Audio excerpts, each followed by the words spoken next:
Mi hija no vino cuando el hospital la llamó para avisarle de mi ataque al corazón. En cambio, su prometido publicó una foto con un pie de foto cruel. Finalmente, un día sin el rey del drama. Enfurecido, hice una sola llamada telefónica y vendí lo que ellos creían que era suyo. ¿Quién es el dramático ahora? Antes de continuar, suscríbete al canal y escribe en los comentarios qué hora es donde tú estás. El pitido no cesaba. Ese pulso mecánico y constante me arrastraba de vuelta desde algún lugar oscuro y sin peso. Mis párpados se sentían como papel de lija contra mis ojos mientras hacía el esfuerzo de abrirlos. Baldosas blancas en el techo, olor a desinfectante mezclado con un toque metálico. Hospital. Señor Little, por fin ha despertado. Una mujer con bata médica se inclinó sobre mí. Su cabello oscuro recogido en una coleta impecable, sonrisa profesional, pero en sus ojos había una calidez genuina. La placa en su pecho decía, Teresa Nuan, RN. ¿Qué pasó? Mi voz salió ronca, casi un susurro. Había algo conectado a mi brazo. Una línea intravenosa subía hasta una bolsa de líquido transparente. ¿Dónde estoy? En el Hospital Comunitario de Columbus. Tuvo un ataque al corazón en el trabajo esta tarde. Teresa revisó algo en el monitor a mi lado, sus dedos bailando sobre botones que no alcanzaba a ver. Los paramédicos lo trajeron alrededor del mediodía.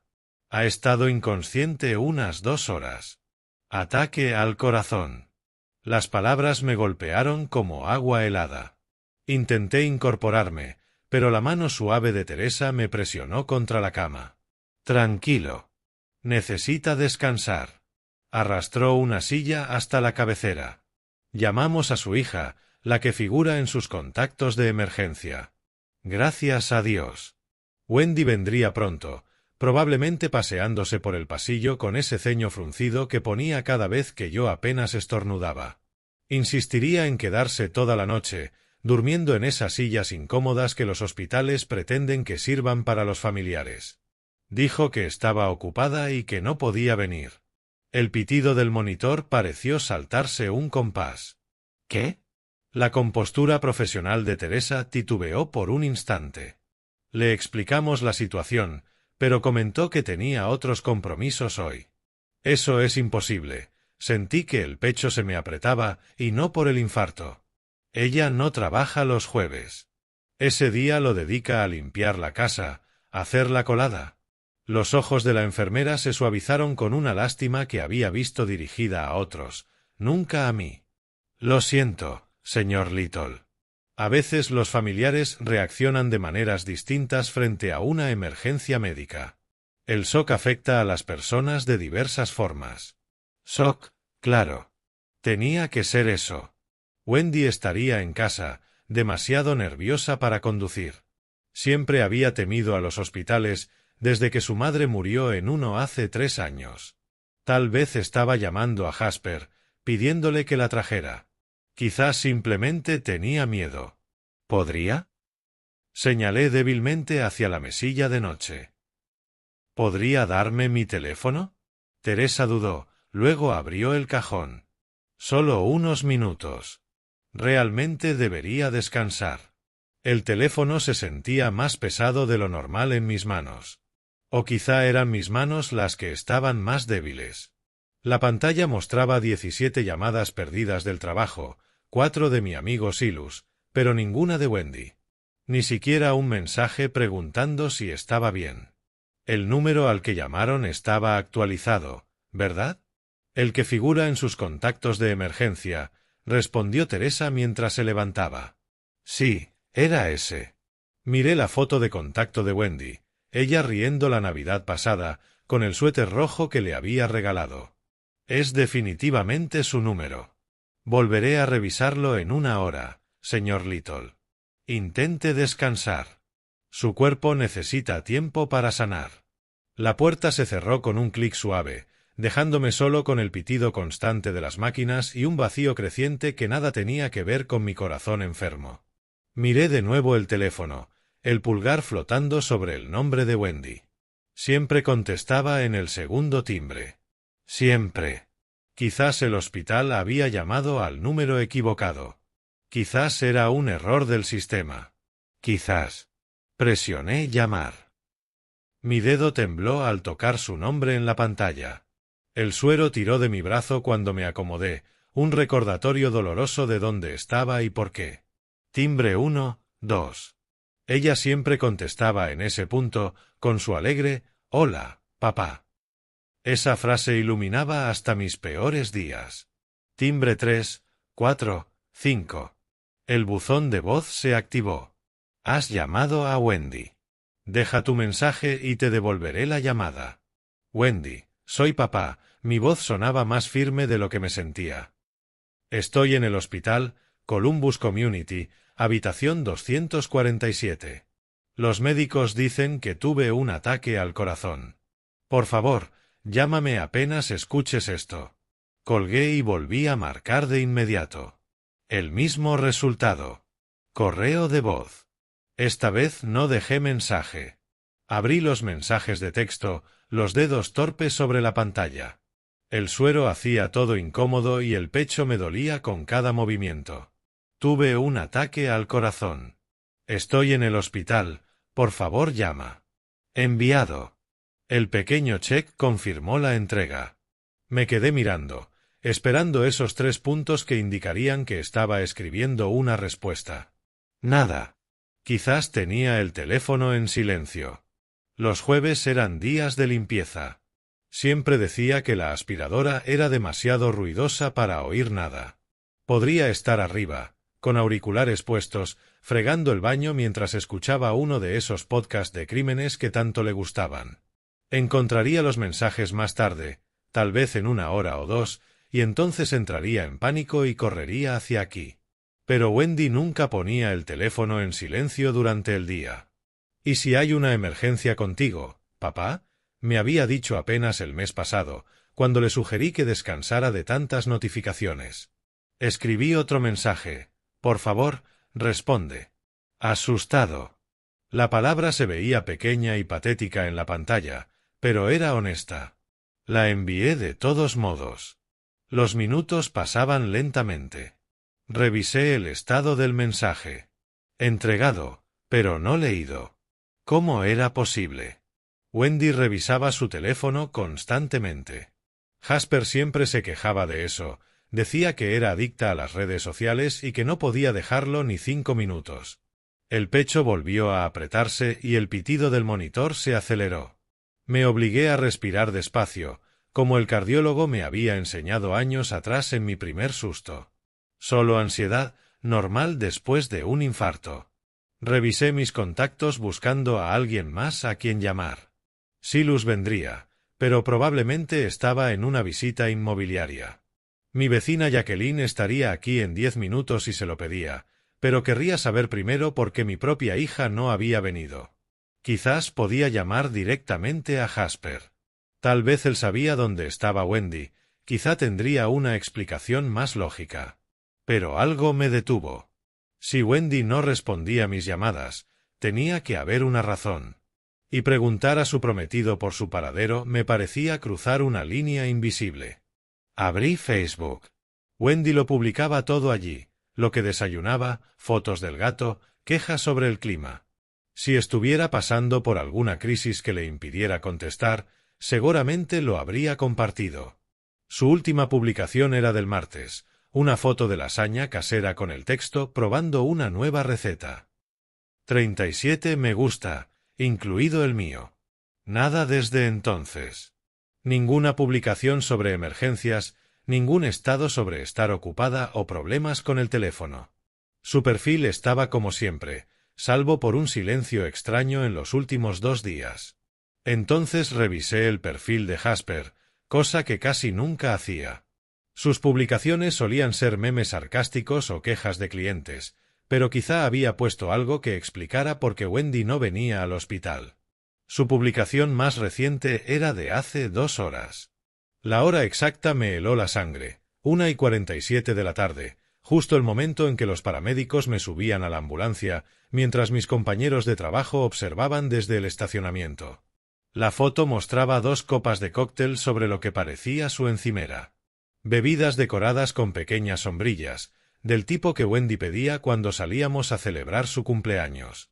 Los cubos de hielo brillaban bajo la luz de la tarde entrando por la ventana. El pie de foto decía, finalmente, un día sin el rey del drama. Me quedé mirando la pantalla hasta que los ojos me ardieron. Lo leí de nuevo. Lo capturé con dedos temblorosos, aunque no sabía por qué. Rey del drama. Estaban hablando de mí. Tenía que ser de mí. ¿De quién más? Wendy nunca había mencionado a otra persona dramática en su vida. Sus amigas eran todas madres suburbanas que se quejaban de los distritos escolares y compartían recetas. La marca de tiempo no mentía. Publicado a la 1:47 de la tarde, justo cuando me estaban subiendo a la ambulancia, cuando, según el paramédico que informó al equipo de urgencias, mi corazón literalmente dejó de latir durante 37 segundos. Mientras yo me moría, mi hija y su prometido estaban preparando cócteles y celebrando mi ausencia. Deslicé hacia abajo para ver quiénes habían dado me gusta a la publicación. Vecinos a los que yo había ayudado con el jardín. Amigas de la universidad de Wendy que siempre habían sido amables conmigo en las reuniones familiares. Personas que me conocían, que sabían que yo era el padre de Wendy. Y ahí estaban, riéndose con el chiste del rey del drama. ¿Cuánto tiempo llevaban hablando de mí así? ¿Cuántas conversaciones a mis espaldas pintándome como una carga que tenían que tolerar? El teléfono resbaló en mi palma sudorosa. Lo atrapé antes de que cayera, pero el pecho me ardía ahora con un dolor distinto al del infarto. Era más profundo, extendiéndose por mis costillas como ácido.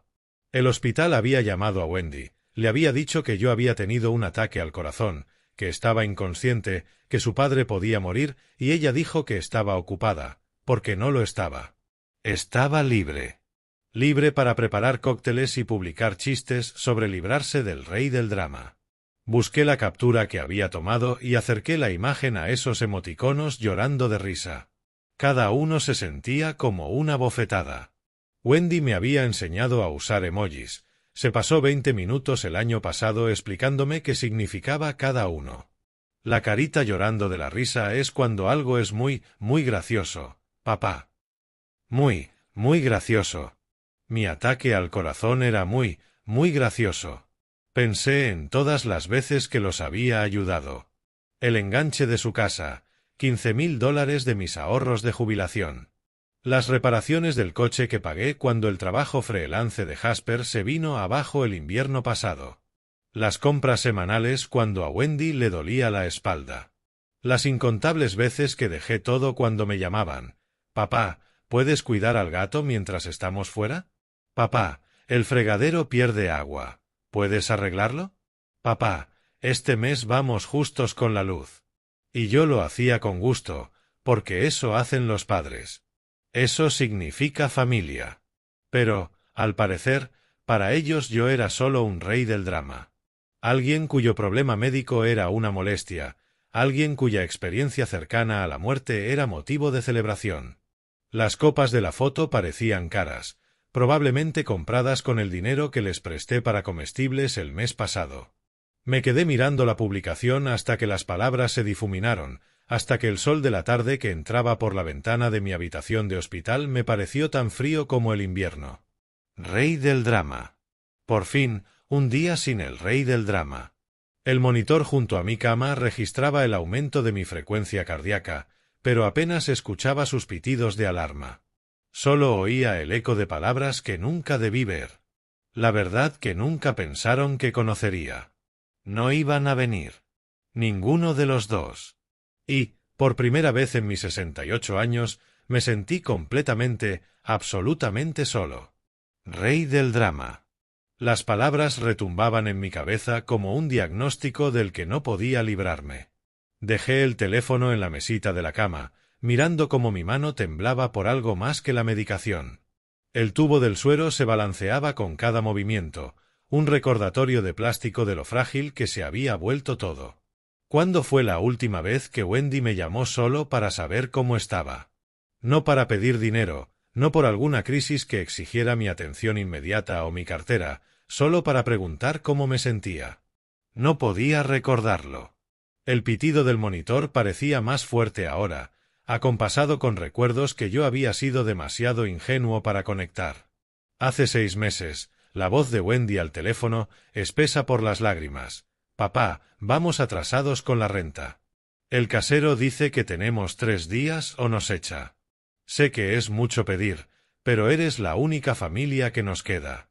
$1.500. Conduje al banco esa misma tarde. 4 meses después, otra llamada. Crisis diferente. La misma desesperación.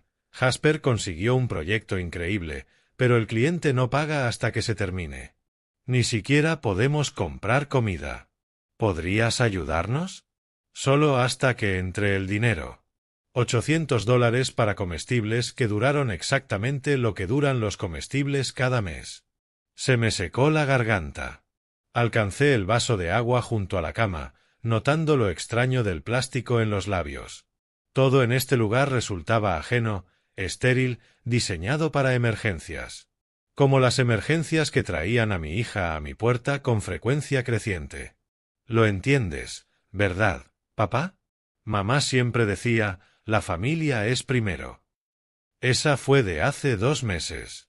Wendy estaba en mi cocina, con los ojos enrojecidos, una mano apoyada en la encimera donde Sara solía estirar la masa de pastel. Con mamá Ida, solo nos tenemos a nosotros. Ella querría que nos ayudaras. Usando la memoria de Sara como una tarjeta de crédito. Esa vez les di 1.200. Me dije a mí mismo que era lo que Sara habría querido. El recuerdo más reciente volvió con una claridad dolorosa. El martes pasado, hace apenas 6 días. Es temporal, papá. Te lo prometo. En cuanto el negocio de Jasper despegue de verdad, te devolveremos todo. Sabes que somos cumplidos. ¿Cumplidos? En 3 años de ayudas temporales no había visto regresar ni un solo dólar. Pero cada mes traía nuevas crisis temporales, nuevas razones por las que esta vez era diferente. Esta vez sería la última. Presioné el talón de la mano contra la frente. El suero tiró un poco y un pinchazo subió por el brazo, recordándome dónde estaba. ¿Cuántas veces había buscado excusas para ellos? ¿Cuántas banderas rojas pinté de verde con mi necesidad desesperada de creer que mi hija aún necesitaba a su padre para algo más que para su cuenta bancaria? La puerta se abrió y Teresa entró, consultando su reloj. ¿Cómo vamos, señor Little? Bien, respondí de forma automática. Solo, pensando. Se acercó a revisar los monitores, su presencia de algún modo reconfortante y distante a la vez. Cuidado profesional de una desconocida, mientras mi propia familia celebraba mi crisis médica con cócteles y chistes crueles. Su hija llamó a la central hace aproximadamente 1 hora, dijo Teresa, tomando notas en su tableta. Preguntó por el horario de visitas.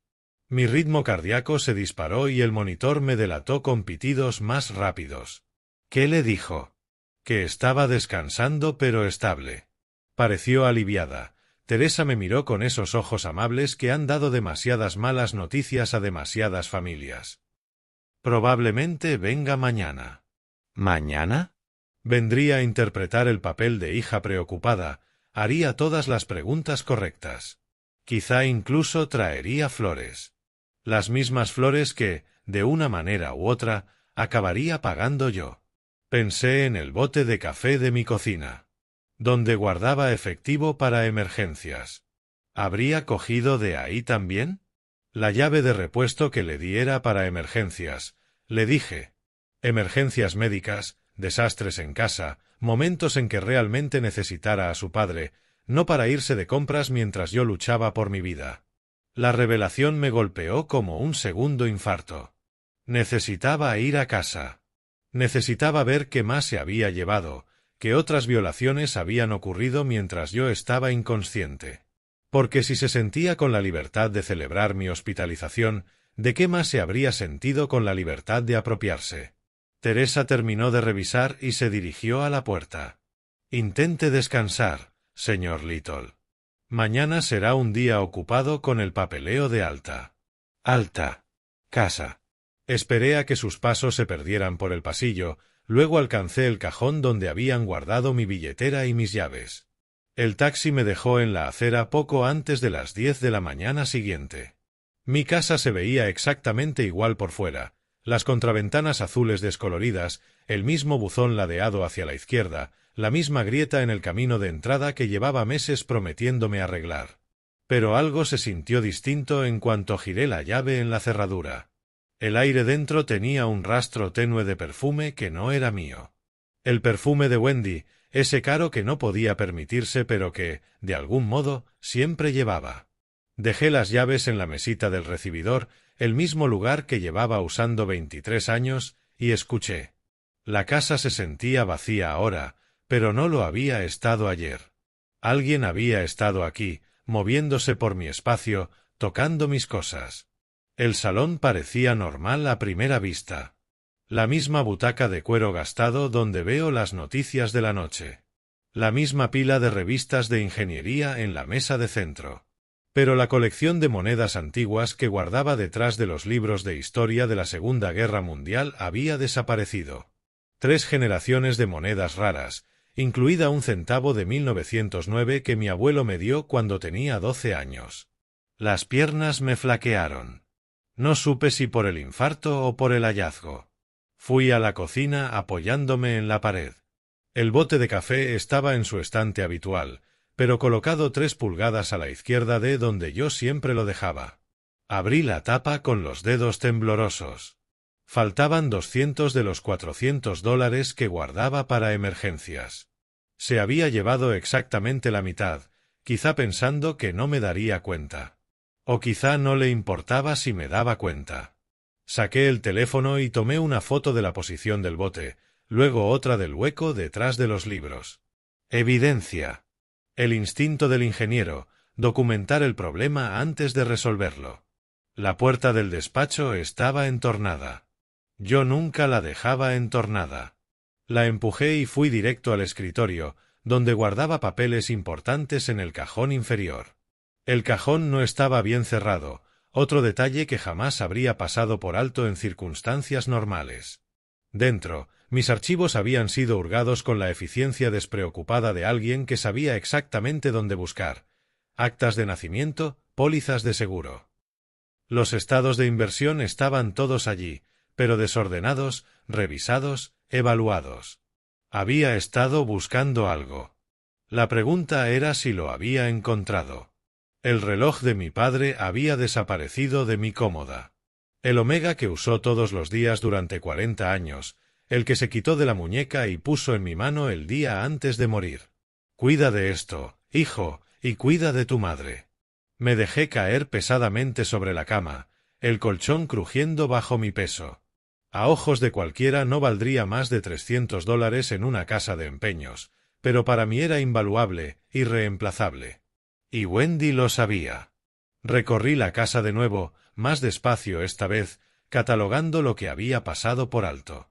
Cosas pequeñas, en su mayoría, un abrecartas de plata del cajón de la cocina, la pluma estilográfica buena de mi escritorio.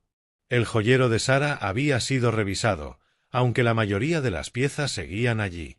Wendy se había llevado solo lo fácil de vender, lo que no levantaría preguntas. Había sido metódica, casi profesional. No era un arrebato desesperado por dinero rápido. Había sido planeado, calculado. Tuvo tiempo de pensar qué llevarse, que se notaría de inmediato y que podría pasar desapercibido semanas. Mientras yo luchaba por mi vida conectado a máquinas en una habitación estéril, mi propia hija había estado en mi casa, evaluando mis posesiones como una ladrona. No, peor, como una tasadora, como alguien preparando una venta de bienes. El pensamiento me golpeó con nauseabunda claridad. No se trataba de robarme. Estaba preparando el terreno, aprendiendo qué tenía, cuánto valía, cómo acceder a ello. Ya no era cuestión de ayudas temporales para salir de apuros.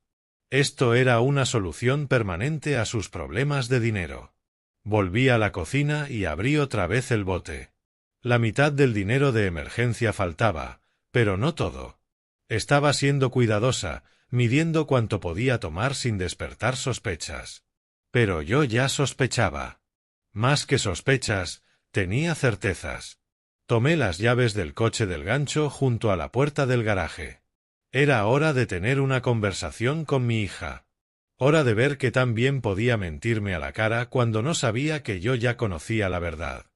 El trayecto hasta Oak-Avenue tomaría 20 minutos. 20 minutos para decidir qué clase de padre quería ser al llegar. La casa de alquiler de Wendy se veía más deteriorada de lo que recordaba.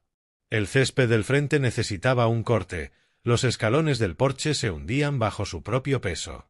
Mi casa, la que me tomó 30 años pagar, cabría completa en el patio trasero de esta propiedad.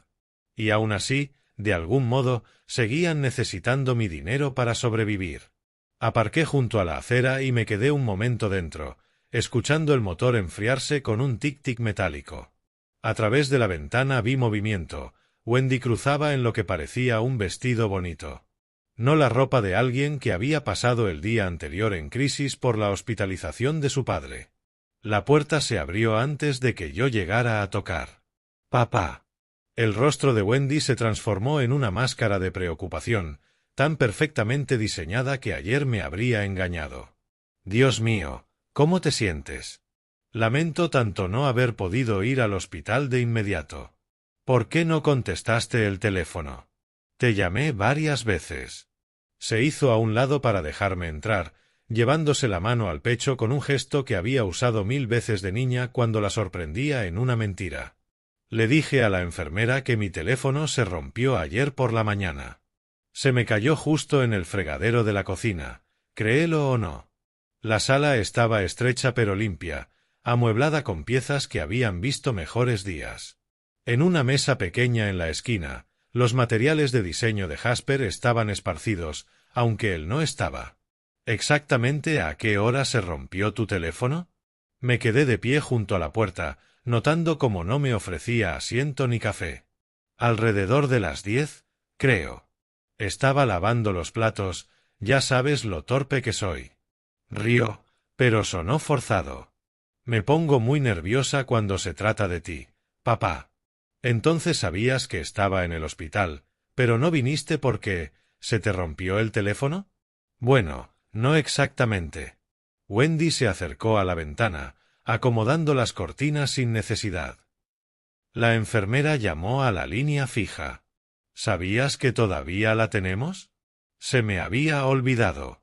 Pero para entonces ya me dijeron que estabas estable y descansando.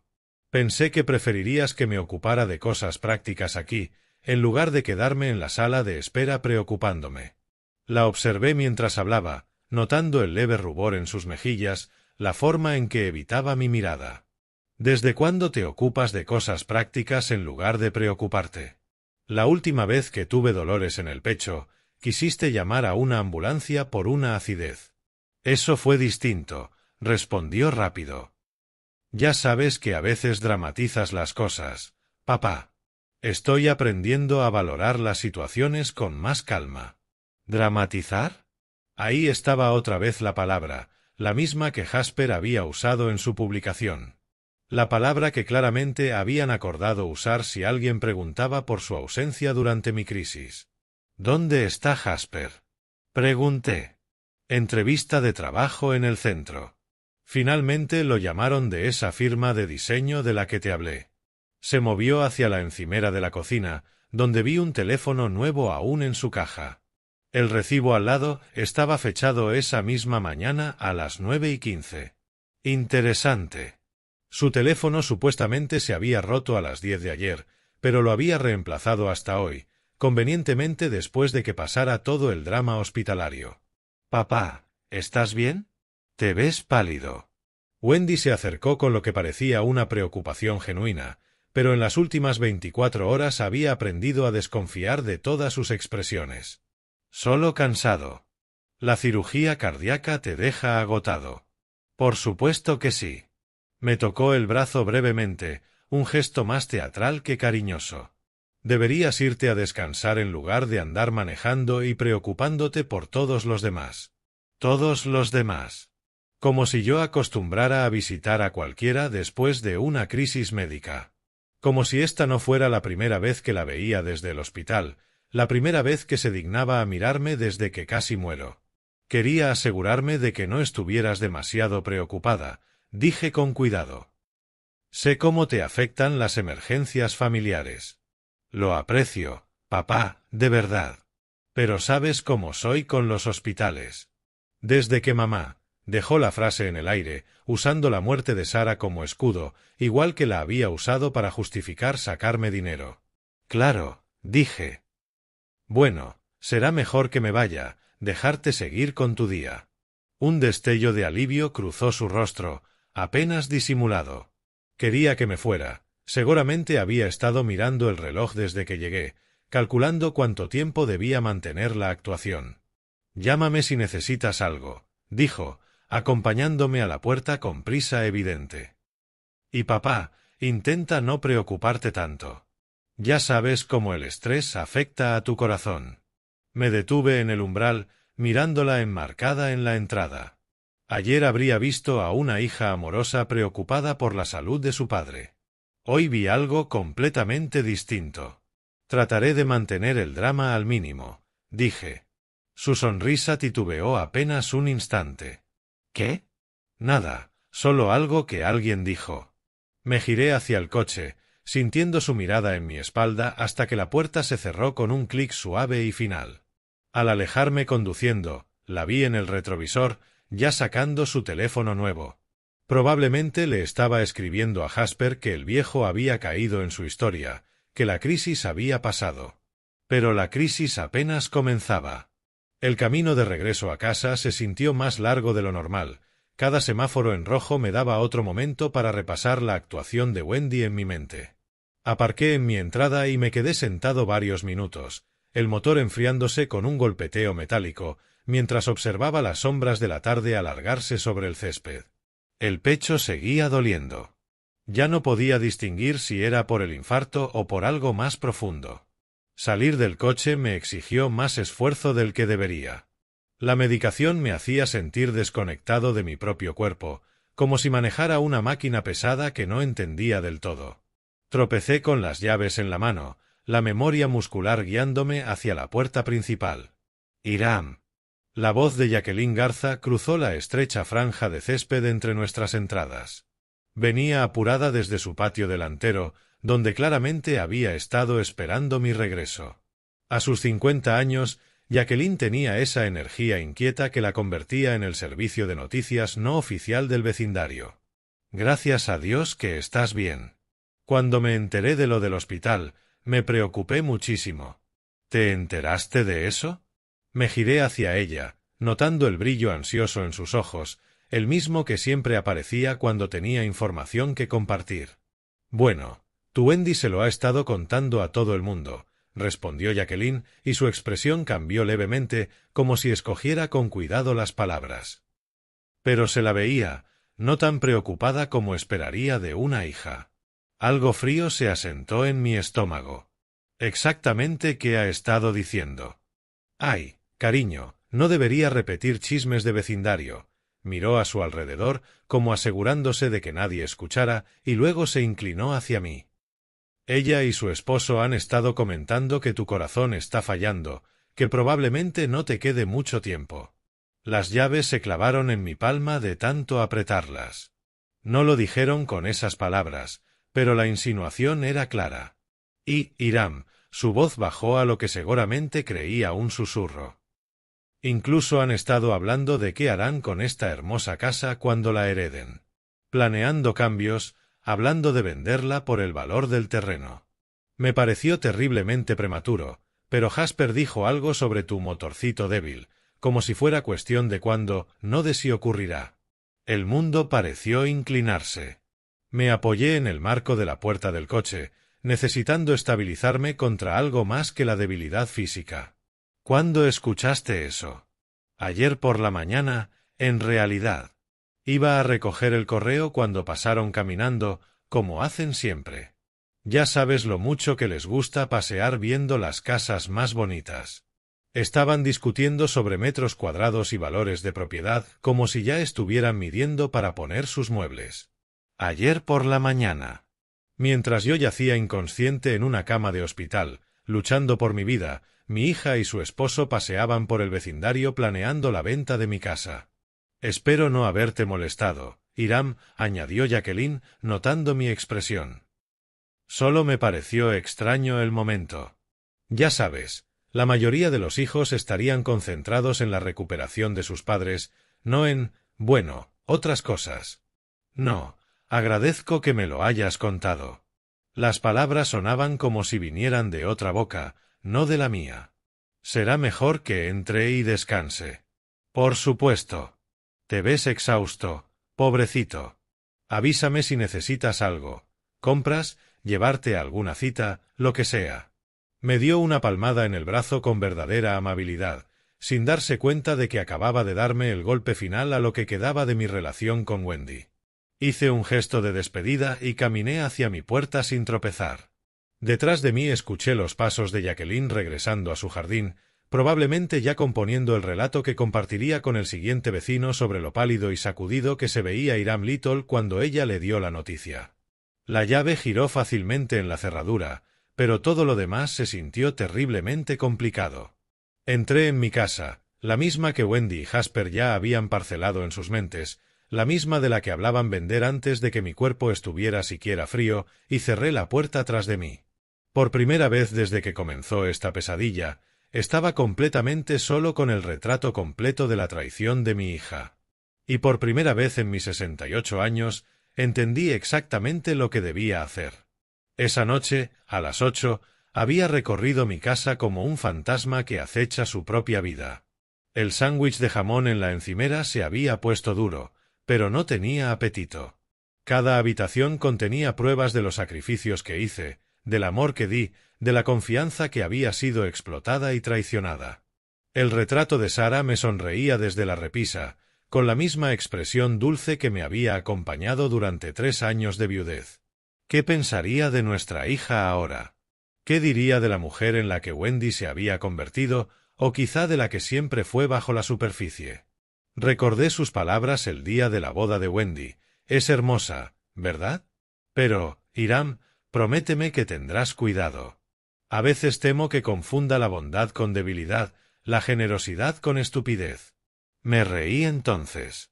Pensé que Sara solo estaba siendo protectora, quizá un poco celosa de compartir a nuestra hija con Jasper. Pero Sara había visto algo que yo pasé por alto, una frialdad fundamental que yo había disfrazado de independencia, de fortaleza, de mentalidad moderna. La matrícula universitaria que pagué cuando mi cuenta de retiro quedó herida. La boda cuando Sara ya estaba enferma y las facturas médicas se acumulaban. El flujo interminable de emergencias que exigían ayuda inmediata. Cada vez, Wendy me hacía sentir como el héroe, el salvador, el padre insustituible que siempre estaba ahí. Pero no era insustituible. Solo era útil. Un cajero automático andante con un corazón débil y un apego sentimental. Me acerqué a la ventana, mirando hacia Oak Avenue, aunque no podía ver la casa de Wendy desde allí. Probablemente estaba en ese momento al teléfono con Jasper, discutiendo lo sospechoso que me había visto durante nuestra conversación. ¿Se preocuparían de que yo hubiera descubierto algo? ¿O simplemente asumían que seguía siendo el mismo tonto ingenuo que financiaba su vida? Las palabras de Jacqueline resonaban en mi mente. Planear cambios en mi casa, discutir el valor del terreno, referirse a mi corazón como un motorcito débil, hablar de cuándo y no de si dejaría de latir. No solo esperaban mi muerte. Contaban con ella. Dependían de ella para resolver sus problemas financieros de una vez por todas. Fui a mi despacho y saqué el archivador donde guardaba los documentos importantes, la escritura de la casa, pólizas de seguros, estados de inversión, todos los papeles que representaban una vida de trabajo, ahorro y planificación cuidadosa. Todos los bienes que Wendy asumía que le caerían como herencia inevitable. Pero la herencia requiere muerte. Y, pese a lo que mi hija y su esposo esperaban, yo aún no estaba muerto. Me recosté en la butaca de cuero y sentí que algo se movía dentro de mi pecho. No era dolor físico, sino algo más duro, más frío, instalándose donde antes había confianza y amor. Si Wendy podía ser práctica con respecto a mi muerte, yo podía ser práctico con respecto a mi vida.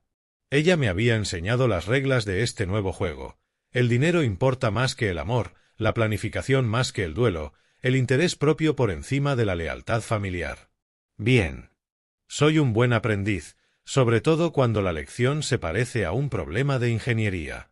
Y, en el fondo, esto lo era: cómo redistribuir recursos para obtener el resultado deseado. El resultado deseado era justicia. Los recursos eran todo lo que había trabajado, todo lo que había ahorrado, todo lo que Wendy asumía que heredaría. Afuera, la noche había caído por completo.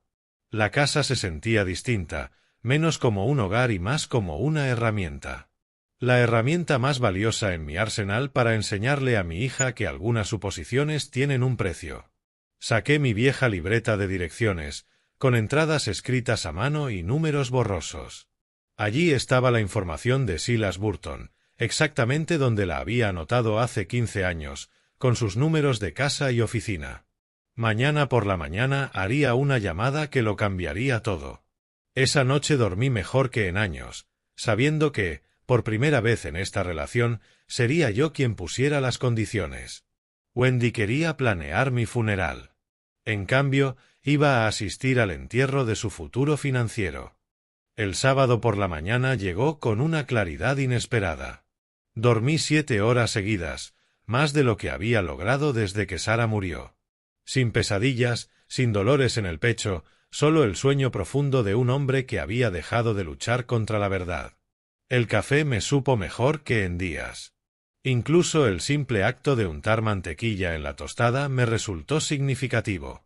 Me movía en mi rutina con la eficacia de quien se prepara para una reunión importante, porque eso era exactamente lo que iba a hacer.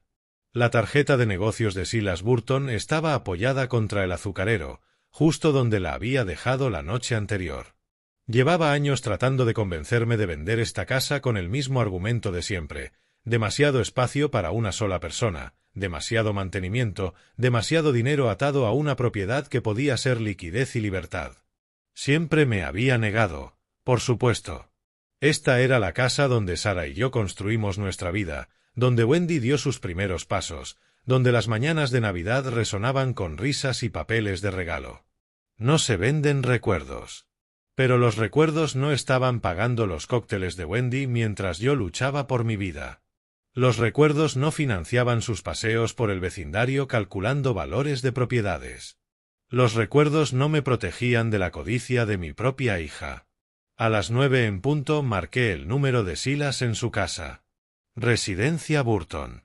Su voz sonaba nítida, profesional, incluso en sábado por la mañana. Silas, habla Hiram Little. Espero no estar llamando demasiado temprano. Hiram.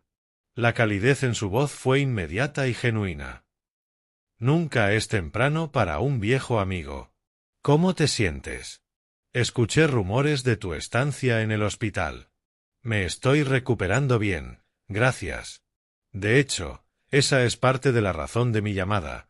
Tomé aire con calma.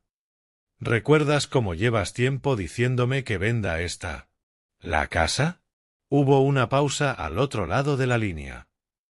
Pues sí, llevo unos 10 años insistiendo con eso. ¿Por fin estás listo para escuchar razones y mudarte a algo más pequeño? Algo así. ¿Qué tan rápido podrías mover una venta si hablo en serio? En este mercado, Hiram, podría tener a 3 familias pujando entre sí para el martes. Tu vecindario es oro ahora mismo. Jóvenes profesionales que salen del centro, familias que buscan áreas consolidadas con carácter. Su entusiasmo crecía con cada palabra. ¿Pero estás seguro? Es una decisión importante. Lo que estoy seguro es de que necesito efectivo. Silas, ¿qué tan rápido puedes hacerlo realidad? ¿Venta en efectivo? Bueno, depende del comprador, pero conozco inversionistas que podrían cerrar en una semana si la propiedad está en orden y la tuya lo está. He visto cómo la mantienes como una pieza de museo durante décadas. Hizo una pausa. Podía casi oír cómo cambiaba a modo negocio. ¿De qué plazos estamos hablando exactamente? Una semana, quizá menos, si es posible. Hiram, ¿Qué tanta urgencia hay, si no es indiscreción? Por lo general, cuando alguien quiere vender su casa familiar tan rápido. Digamos que he tenido algunas revelaciones sobre las prioridades de la familia últimamente. Quiero asegurarme de que mis bienes vayan a donde de verdad harán el mayor bien, mientras todavía esté vivo para verlo. Ah, la voz de Sila sugirió que entendía más de lo que yo estaba diciendo. Bueno, no voy a discutir esa filosofía. Y francamente, está sentado sobre una mina de oro. 3 habitaciones, 2 baños, esos pisos de madera originales tan hermosos, el jardín maduro. En este mercado, hablamos de mucho dinero. ¿Cuánto, más o menos?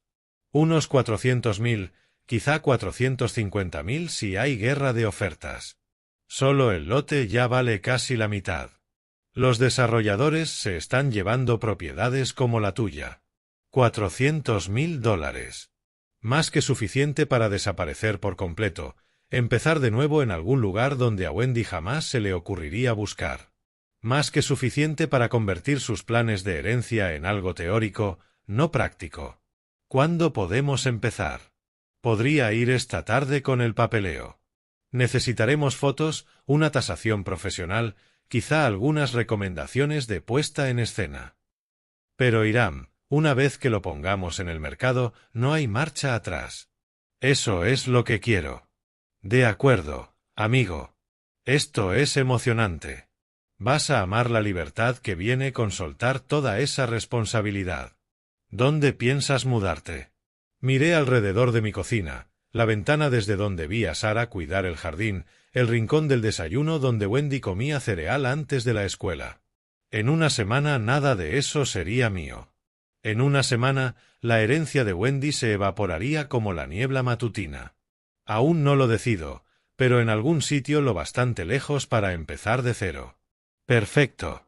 Te veo a las 2 en punto. Y Hiram, haces lo correcto. La vida es demasiado corta para estar atado a una propiedad cuando podrías estar viviéndola. Después de colgar, me quedé inmóvil varios minutos, escuchando cómo la casa se asentaba a mi alrededor. En algún punto de la ciudad, Wendy seguramente planeaba su día, quizá discutiendo con Jasper cuánto tendrían que esperar por su golpe de suerte, quizá calculando los pagos mensuales de las deudas que habían acumulado anticipando mi muerte. Estaban a punto de aprender que la anticipación y la realidad son cosas muy diferentes. A las 2 de la tarde, mi casa estaría oficialmente en el mercado. Para el próximo fin de semana pertenecería a otra familia. Y para entonces, yo ya me habría ido. No muerto, como mi hija esperaba, sino libre de una manera que no lo había sido desde que decidí que ser un buen padre significaba ser un hombre ingenuo. El teléfono sonó en mi mano, sobresaltándome. El nombre de Wendy apareció en la pantalla. Lo dejé sonar. La semana que siguió a mi llamada con Silas avanzó con la precisión de una máquina bien diseñada. El lunes firmamos documentos en su oficina. El martes tuvimos la primera visita y para el miércoles ya había compradores serios. Los Stanley, Baldo, Lorie y su hija de 4 años, Emma, se enamoraron de la casa en cuanto cruzaron la puerta. «Señor Little, esta casa ha sido tan bien cuidada», dijo Baldo, pasando la mano por las molduras originales del salón. Su esposa ya estaba en la cocina, abriendo armarios y admirando los azulejos vintage que Sara eligió 20 años atrás. «Se nota que ha sido amada de verdad», añadió Lorie, mirando por la ventana al jardín, donde Emma giraba en círculos sobre el césped. «Tendría tanto espacio para jugar aquí, sitio para un columpio, quizá un huerto». Observé a la pequeña a través del cristal, recordando cuando Wendy tenía esa edad, cuando jugaba en ese mismo jardín con la misma inocencia, antes de que el dinero pesara más que el amor, antes de que la manipulación se volviera su segunda naturaleza. «El vecindario es perfecto para familias», les dije. «Buenas escuelas, calles tranquilas, vecinos que realmente se preocupan unos por otros». La inspección del jueves reveló problemas menores. Una contraventana suelta, un burlete desgastado, nada que retrasara el proceso. Para el viernes ya estábamos en la oficina del abogado de cierre, firmando papeles que transferirían la propiedad de mi hogar a personas que la merecían. Silas manejó los detalles con su eficiencia habitual, pero lo sorprendí mirándome con preocupación en los momentos más emocionales. Cuando el abogado deslizó el cheque de caja por $435.000, más de lo que jamás imaginé que valía la casa, mi mano estaba firme al aceptarlo. Nunca vi una venta moverse tan rápido, murmuró Silas mientras recogíamos los documentos. ¿Estás absolutamente seguro de esta decisión? Nunca estuve más seguro de nada en mi vida. La ceremonia de entrega de llaves se hizo en el porche. Emma bailaba alrededor de las piernas de sus padres mientras yo les entregaba las llaves. Un gesto tan simple, metal pasando de unas manos a otras, pero que representaba la transformación completa de mi vida. La cuidaremos de maravilla, prometió Lorie, aceptando las llaves con ambas manos como si fueran de cristal. Lo sé, respondí, y lo sentí de verdad. Esta casa merece volver a escuchar risas infantiles. Más tarde, después de que los Stanley se marcharan a planear su mudanza, me quedé solo en la acera, mirando la casa que ya no era mía. El sol de la tarde se reflejaba en las ventanas, haciéndolas brillar como ámbar cálido. Sara entendería esta decisión. Siempre decía que las casas eran para vivir, no solo para existir. Mi teléfono vibró con un mensaje del hotel donde me alojaba. Habitación confirmada por otra semana mientras finaliza sus planes de reubicación. Perfecto. Para cuando Wendy descubriera lo ocurrido, yo ya estaría lejos. Para cuando comprendiera que su herencia había desaparecido, yo ya estaría construyendo una nueva vida en un lugar donde nunca pensaría buscarme. Subí al coche, el mismo que manejé hasta el hospital 8 días atrás como un padre ingenuo que confiaba en el amor de su hija. El hombre que se alejaba de ELM Street ahora era otro, alguien que había aprendido que a veces la única manera de ganar el juego es cambiar por completo las reglas. En el retrovisor vi el coche de los Stanley llegar a su nuevo hogar. La cara emocionada de Emma pegada al cristal. El futuro pertenecía a familias como la suya, honestas, esperanzadas, que de verdad se preocupaban unas por otras. El pasado, con todas sus mentiras y traiciones calculadas, ya no me pertenecía. El domingo amaneció con una claridad inusual, de ese cielo brillante que hace que todo se vea más nítido. Terminaba mi café en la habitación del hotel cuando el teléfono sonó. El nombre de Wendy en la pantalla me hizo sonreír por primera vez en más de una semana. Papá, su voz era tensa, controlada, peligrosa. Tenemos que hablar ahora mismo. Buenos días a ti también, querida. ¿En qué puedo ayudarte? No juegues conmigo. Acabo de pasar por la casa. Hay extraños en el jardín, papá. Extraños con camiones de mudanza y juguetes infantiles. ¿Qué hiciste? La vendí ayer. Una familia encantadora, los Stanley. La cuidarán mucho mejor que... ¿Vendiste nuestra casa sin decirme nada, sin discutirlo con la familia? Su voz subía hacia la histeria, cada palabra más afilada que la anterior. Mi casa, Wendy. Mi nombre estaba en la escritura. Y sí, la vendí por bastante más de lo que esperaba, gracias al mercado. Encuéntrame allí ahora mismo. Vamos a arreglar esto. 20 minutos después, aparqué frente a lo que alguna vez fue mi hogar y observé la escena. Wendy estaba en el césped delantero, gesticulando frenéticamente hacia Baldo Stanley, mientras su esposa mantenía a Emma detrás de ella, protectora. Incluso desde la distancia pude ver la confusión en sus rostros, la forma en que miraban la casa como preguntándose si realmente tenían derecho a estar allí. Crucé la calle con pasos medidos, mi corazón latiendo tranquilo por primera vez en días. Wendy, mi voz cortó su arrebato. Aléjate de esta buena gente. Ella se giró hacia mí y vi algo que nunca había visto en su cara, ira pura mezclada con auténtico miedo. Papá, diles que esto es un error. Que no eres competente para tomar estas decisiones. Díselo. Señor Little, Baldo dio un paso al frente, con el brazo sobre los hombros de su esposa. ¿Hay algún problema del que debamos enterarnos? Ningún problema, respondí con calma. Solo una disputa familiar. Mi hija parece haber olvidado que los hijos no heredan propiedades hasta que sus padres están realmente muertos. El rostro de Wendy palideció. No puedes hacerme esto. Teníamos planes. ¿Contábamos con mi muerte? Sí, escuché sus planes. Jacqueline me comentó cómo tú y Jasper hablaban de mi motorcito débil y de valores de propiedades. Wendy abrió la boca, luego la cerró, y vi cómo calculaba frenéticamente un nuevo ángulo de ataque. «Vamos a... adentro», dijo Lori Stanley en voz baja a su marido. «Emma, vamos, cariño». Se metieron por la puerta que ayer en la mañana aún era mía, dejándonos a Wendy y a mí solos en la acera. «No entiendes la presión que tenemos», empezó a decir, pero levanté la mano para detenerla. «Basta. Simplemente basta». Miré a esta mujer que compartía mi sangre, que alguna vez había sido mi mayor alegría y que había traicionado sistemáticamente cada acto de bondad que le había dado. Vi la publicación de Jasper, Wendy. Mientras yo luchaba por mi vida en el hospital, él celebraba un día sin el rey del drama. Y tú le dijiste al hospital que estabas demasiado ocupada para venir, demasiado ocupada para revisar si tu padre moría. Su boca se abrió y se cerró sin emitir sonido durante un instante. Estás tergiversando todo. Estás siendo dramático. Sonreí, y ella se estremeció. Parece ser tu palabra favorita para mí últimamente. Pues aquí tienes un poco de drama. Sigo vivo. Estoy sano. Y ya no pienso esperar el calendario de tu herencia. No puedes simplemente dejarnos fuera. Soy tu hija. Te dejaste fuera el día en que decidiste que mi muerte valía más que mi vida. Me di la vuelta hacia mi coche, pero me detuve un momento.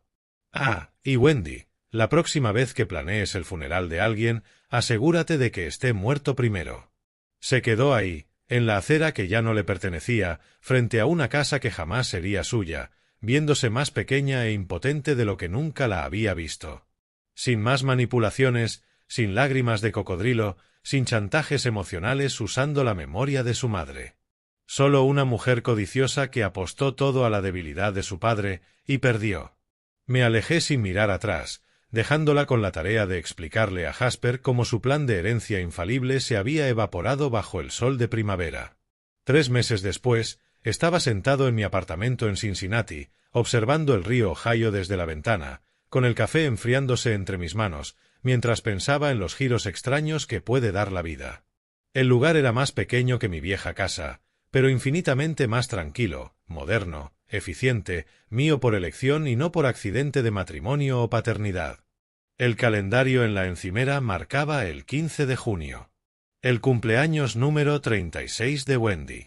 Durante 36 años había mantenido la tradición de llamarla cada mañana de su cumpleaños, normalmente para organizar una cena o un intercambio de regalos. Este año era distinto. Esta llamada no era para expresar amor, sino para mantener límites. Contestó al cuarto timbre. «Hola, papá».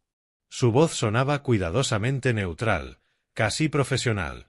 Habíamos hablado solo 2 veces desde la venta de la casa, una cuando intentó llevar a Jasper para manipularme y hacerme entrar en razón, y otra cuando llamó llorando por sus problemas económicos. Ambas conversaciones habían sido breves. «Feliz cumpleaños, Wendy». «Gracias». «¿Cómo se las están arreglando?» Una pausa. «Estamos bien». «No, gracias a ti». «Me alegra saber que estás bien», lo dije y, sorprendentemente, lo sentí de verdad. «No quiero quitarte mucho tiempo». «Lo agradezco». «Sé que estás ocupado, papá». Parecía que iba a decir algo más, pero se contuvo. «¿Eso es todo?» Miré mi apartamento, los libros que ahora leía por gusto y no por obligación, el equipo de pesca que había comprado para mis escapadas de fin de semana, la ausencia de fotos familiares que antes saturaban cada superficie. La paz se veía distinta de lo que había imaginado, pero se sentía exactamente como debía. «Solo una cosa más», dije. «Intenta no ser tan dramática, hija». El silencio se extendió casi 10 segundos. Luego colgó sin despedirse. Dejé el teléfono a un lado y regresé a mi café, que curiosamente aún conservaba algo de calor. Afuera, una familia joven paseaba por la ribera, los padres empujando un cochecito, un niño mayor corriendo adelante con una cometa. Se les veía felices de una manera sencilla, en la que Wendy y yo nunca habíamos logrado estar. El rey del drama ha abdicado, pensé, observando cómo la cometa atrapaba el viento y subía más alto. Larga vida al rey tranquilo. Por primera vez en 68 años, estaba exactamente donde había elegido estar, con exactamente las personas que había elegido tener en mi vida. La herencia en la que Wendy había contado ya no existía. Pero, sin quererlo, me había dado algo mucho más valioso, la certeza de que no necesitaba ser la víctima de nadie. Ni siquiera de mi propia hija. Tomé el periódico y abrí el crucigrama, tarareando suavemente para mí mismo. Afuera, el río seguía fluyendo hacia lo que viniera después, llevándose todo lo que ya no servía para el viaje. A veces, la única manera de salvar una relación es terminarla. A veces, el mayor regalo que puedes darle a alguien es la oportunidad de triunfar o fracasar por sus propios méritos. Y a veces, si tienes mucha suerte, descubres que la vida que creías terminada en realidad apenas comenzaba. Si te ha gustado esta historia, dale like a este vídeo, suscríbete al canal y cuéntame en los comentarios qué te pareció. Para escuchar la siguiente historia, haz clic en la caja de la izquierda. Gracias por ver.